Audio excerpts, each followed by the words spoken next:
क्या जीतन राम मांझी के 9वीं बार पलटी मार गुगली से फ्लोर टेस्ट में फेल हो सकती है एनडीए की सरकार?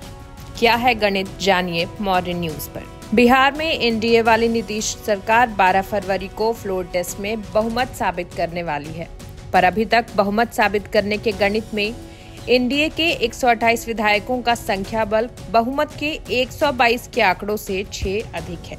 लेकिन वहीं राजनीति के पंडितों के गणित की माने तो नीतीश कुमार की पार्टी जदयू में बड़ी टूट की संभावना है, जिसके कारण सूबे के मुख्यमंत्री अपनी पार्टी में टूट न हो इसके लिए फ्लोर टेस्ट की डेट को पहले 5, फिर 10 और फिर 12 कर चुके हैं। अगर नीतीश कुमार की पार्टी के कुछ विधायक टूट जाते हैं तो यहाँ जीतन राम मांझी के 4 विधायकों का रोल अहम हो जाएगा। इसी कारण कांग्रेस जीतन राम मांझी को मुख्यमंत्री पद का ऑफर खुले तौर पर दे रही है। बिहार के छोटे मौसम वैज्ञानिक मांझी 43 साल के अपने राजनीतिक कैरियर में 8 बार पलटी मार चुके हैं। अगर एनडीए सरकार में उनकी मांगों पर गंभीरता से विचार नहीं किया गया तो 9वीं बार भी वो पलटी मार सकते हैं। दरअसल राजनीति में जीतन राम मांझी किसी के नहीं है। जीतन राम मांझी एक बार फिर से सौगंध तोड़ने की तैयारी कर रहे हैं।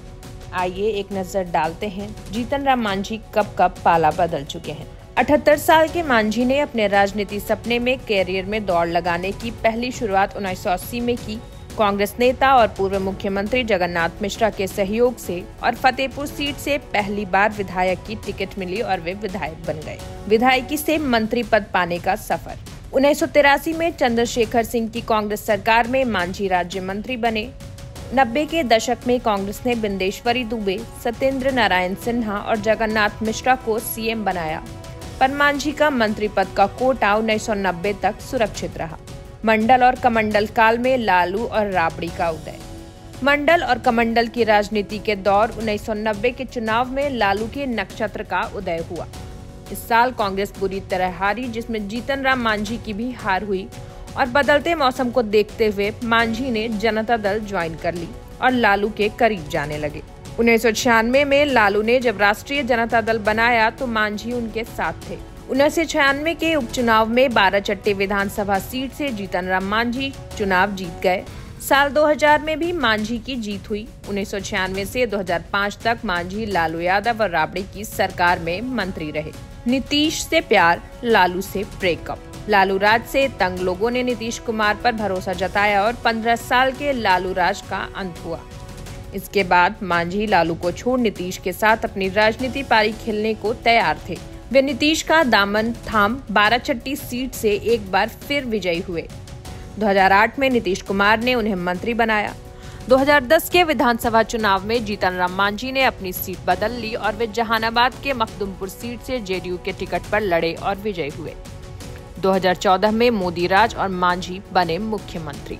मोदी लहर में नीतीश कुमार ने अपने हार की जिम्मेदारी स्वीकार करते हुए और नीतीश को ऐसे मांझी की जरूरत थी जिससे बिहार की पतवार थामकर वो आगे की रणनीति तय करें, जिसके कारण जीतन राम मांझी को मुख्यमंत्री का पद 9 मई 2014 को सौंप दिया जाता है। नीतीश कुमार ने सोचा कि मांझी उनके खड़ाऊ के सहारे सत्ता चलाएंगे, पर मांझी ने 9 महीने की सरकार चलाने के बाद 20 फरवरी 2015 को इस्तीफा दे दिया और फिर नरेंद्र मोदी का दामन थाम बीजेपी अपनी पार्टी हिंदुस्तान अवाम मोर्चा का गठन कर दिया और 21 सीटों के बिहार के चुनाव मैदान में उतर गए, पर अपनी सीट जीत पाए। 2019 में लोकसभा चुनाव में वे एनडीए छोड़ फिर एक बार नीतीश कुमार के साथ हो लिए। 3 लोकसभा सीटों पर चुनाव लड़ी, पर एक भी जीत हासिल नहीं कर पाए। 2020 में फिर से नीतीश कुमार के साथ एनडीए में आ गए और 4 विधानसभा सीटों पर से चुनाव लड़ी और 4 पर जीत दर्ज की। अब सवाल ये है कि क्या एनडीए की सबसे बड़ी पार्टी बीजेपी मांझी के प्रेशर पॉलिटिक्स के सामने झुक जाएगी? क्या मांझी के 5 लोकसभा सीट के राज्य मंत्रिमंडल 2 मंत्री पद के मांग को मान लेगी? क्या मांझी 9 बार पलटी मार महागठबंधन के सीएम बनने के ऑफर को स्वीकार कर लेंगे? इसी तरह की तमाम खबरों के लिए बने रहे मॉर्निंग न्यूज के साथ। लाइक व सब्सक्राइब करें हमारा चैनल।